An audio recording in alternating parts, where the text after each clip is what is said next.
Pulmonary tuberculosis. Part LL Dr. Jalal Mohsin Uddin, Associate Professor, National Institute of Diseases of Chest and Hospital. Difference between primary and secondary tuberculosis. Primary tuberculosis. 1 occurs usually in childhood and in first-time infection. 2 methods of infection. Exogenous by inhalation, ingestion, direct contact. Secondary tuberculosis. 1 occurs usually in adulthood and in second-time infection. 2 methods of infection. Endogenous due to reactivation. Exogenous due to reinfection. Difference between primary and secondary tuberculosis continue. Primary tuberculosis. 3 sites of infection, mainly in lung but rarely in intestine, tonsils, skin, and nose. 4 lesions in lung, Ghon complex. Secondary tuberculosis. 3 sites of infection, any site lymph node, bones, kidney, liver, meninges, intestine, adrenal gland, pericardium but mainly in lung. 4 lesions in lung, tubercle, extensive caseation, cavitation, miliary lesion, fibrocaseous lesion, caseous pneumonia, Ghon complex. Secondary pulmonary TB. Difference between primary and secondary tuberculosis. Continue. Primary tuberculosis. 5 seen in non-immune people. 6 subpleural mid-zone of lung. 7 lymph nodes are always involved.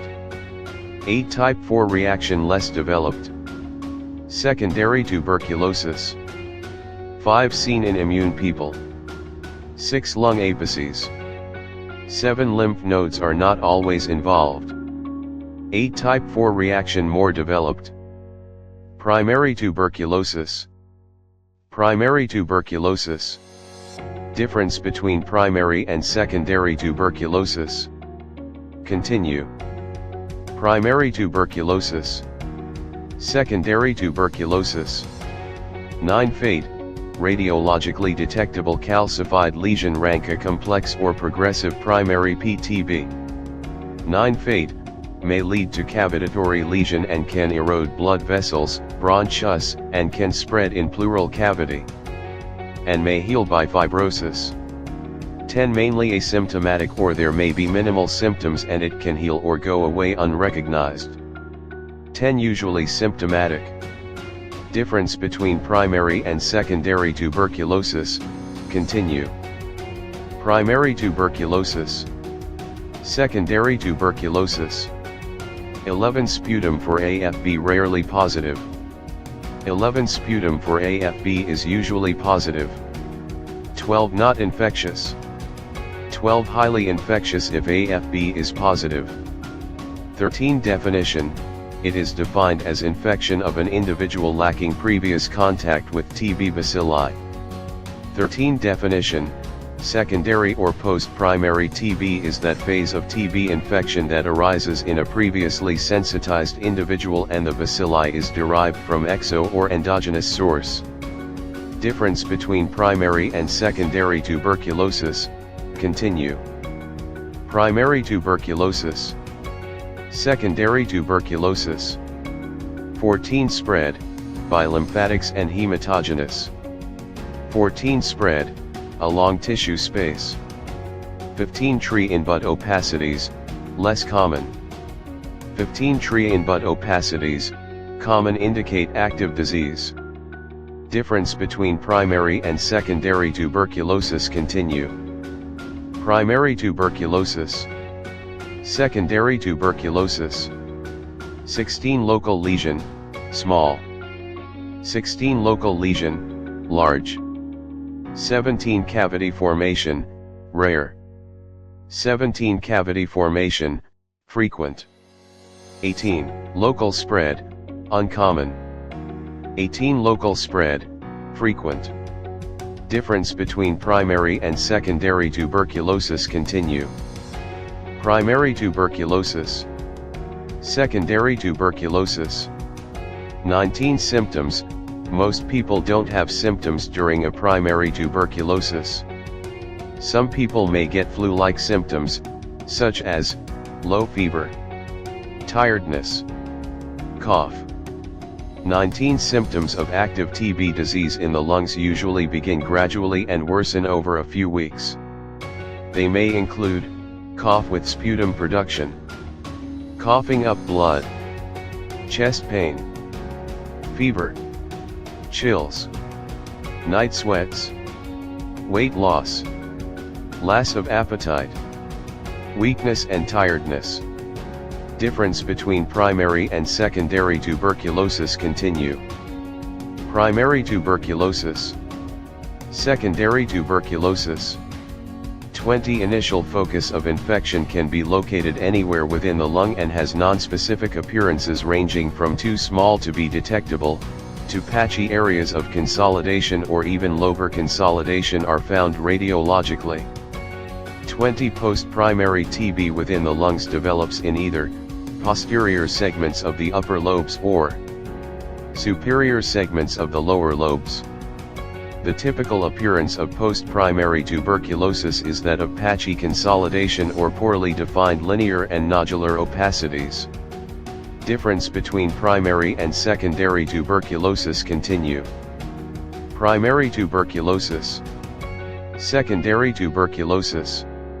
21 The striking finding, especially in children, is that of ipsilateral hilar and contiguous mediastinal paratracheal lymphadenopathy.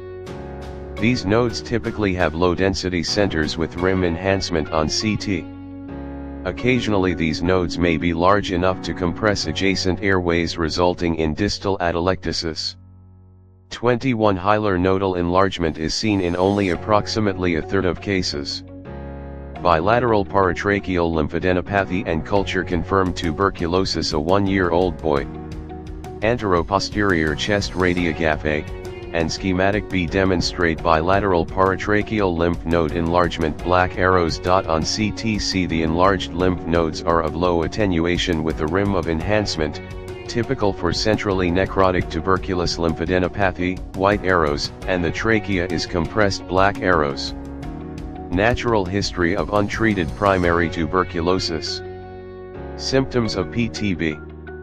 Only some of the following symptoms of active pulmonary TB may occur during the primary infection, and they may be relatively mild in an otherwise healthy person or a secondary reactivation of MTB infection. Cough that lasts 3 weeks or longer, usually with mucus, sometimes with blood. Fever, sometimes with night sweats. Fatigue. Unintentional weight loss. Loss of appetite. Wheezing or difficulty breathing. Chest pain. Tuberculosis symptoms. Advanced forms and complications with symptoms are common, including respiratory insufficiency due to extensive lesions and destroyed lungs, massive hemoptysis due to large cavities with hypervascularization and erosion of vessels, pneumothorax due to the rupture of a cavity in the pleural space. In endemic areas, the diagnosis of PTB should be considered in any person consulting for respiratory symptoms lasting more than 2 weeks. Frequency of symptoms in PTB. Explanation of common symptoms. 1. Cough. A cough is a prominent symptom of pulmonary tuberculosis TB and is a key factor in the transmission of the disease. It's often a dry, persistent cough that worsens at night. Coughing releases airborne particles that contain the tuberculosis bacteria, which can be inhaled by others. People with more frequent and forceful coughs may be more likely to transmit the disease. Coughing that lasts for at least 3 weeks is a primary symptom of active TB in the lungs. Coughing up blood or phlegm. Coughing up blood or phlegm from deep in the lungs is another symptom of active TB. The cough reflex can be triggered by nociceptive neurons innervating the lungs, and some bacteria produce neuron-targeting molecules. 2. Sputum production. In pulmonary tuberculosis TB, sputum refers to the thick, mucus-like fluid coughed up from the lungs, which is the primary sample used to diagnose the disease by testing for the presence of TB bacteria Mycobacterium tuberculosis within it. Appearance: sputum from a TB patient may appear thick, cloudy, and sometimes tinged with a greenish or yellowish color, especially in the morning. Reduced sputum volume predicts a decrease in mycobacterial sputum load in patients with pulmonary TB. Clinicians can interpret a reduced productive cough in the first 14 days of therapy as a valid clinical sign of effective treatment, and more recently, greater sputum volume has been linked to worse treatment outcomes in HIV-infected TB patients. 3. Hemoptysis. This can range from mild to life-threatening depending on the severity of the vascular damage involved.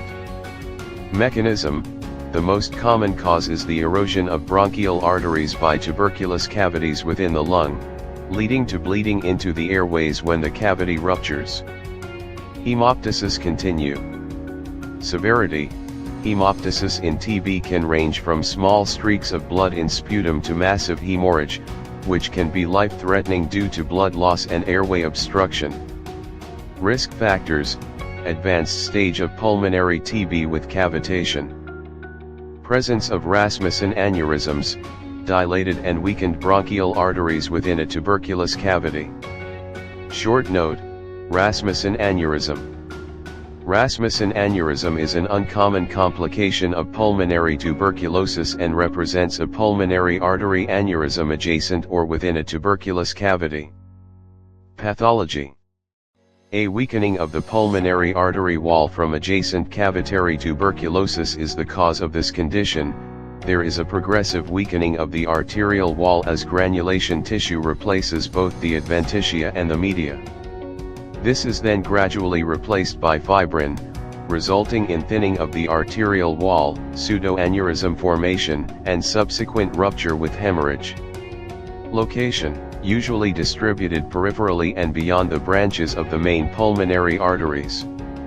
CT pulmonary angiography is the investigation of choice. Often seen on contrasted chest images as a focal dilatation of one of the pulmonary segmentary arteries adjacent to tuberculous parenchymal change or a chronic tuberculous cavity. Complete occlusion of aneurysms by coils marked by arrows as seen in a 3D virtually rendered image, and B maximum intensity transverse section projection of CT pulmonary angiogram. 4. Fever and night sweat. Immunological reactions results in the fever associated with tuberculosis and is seen in 60 to 85% of patients with pulmonary tuberculosis. The concomitant inflammatory process results in septic decay of damaged bronchi and the absorption of toxins from the pulmonary cavities, which contributes to the fever in the early stage of the disease. Fever and night sweat continue. There are various theories to explain the distinct circadian rhythm and night sweats observed in TB. This has been postulated to be due to the reduction in serum cortisol levels that happen during the night, which is responsible for modulating both innate and acquired immune responses, and in doing so also suppresses fever. The decreased secretion of this hormone at night in turn contributes to the typical fevers and night sweats observed with tuberculosis.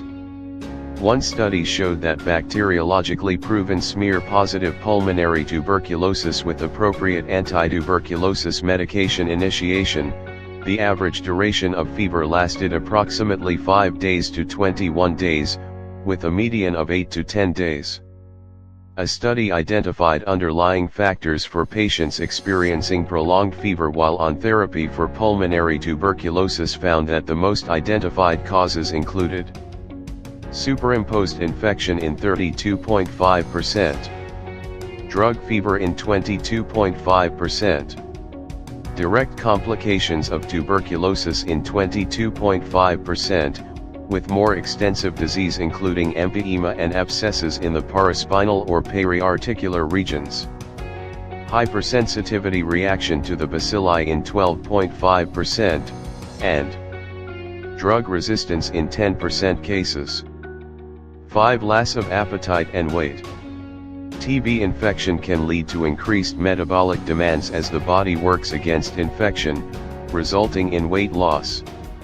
Inflammatory processes associated with TB release various cytokines can also cause a loss of appetite, anorexia, and a reduced ability to absorb nutrients, further contributing to weight loss.